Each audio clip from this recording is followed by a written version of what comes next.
We are going to solve this question which says that at present the ratio of the ages of person A and person B is 2:3.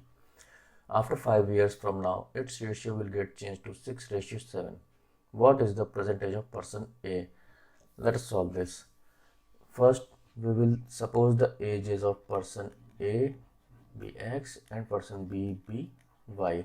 Here we have been given the ratio of their ages at present, that is 2:3, or we can write this as x ratio y is equal to 2:3, that is x over y is 2/3, or we can cross multiply it, it will be 3x is equals to 2y. From here we can calculate the value of y, which will be equal to 3/2x. Okay, now after 5 years, that is 5 years later, the present age of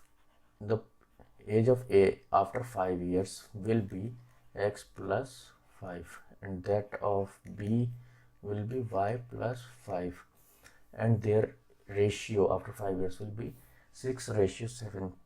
So we can write it as x plus 5 over y plus 5 is equal to 6/7. Cross multiplied, it will be 7x plus 35 is equal to 6y plus 30. We'll move this 6y to 7x to this side and 30 to this side. So it will be 6y minus 7x is equal to 35 minus 30. From here we can put the value of y in this. Then it will be 6 into 3/2x minus 7x is equals to 5. This is 3. 9x. 9x minus 7x is 2x is equals to 5, or x is equals to 5/2, which is equals to 2.5. So the present age of A is 2.5 years, or we can write it as 2 years and 6 months.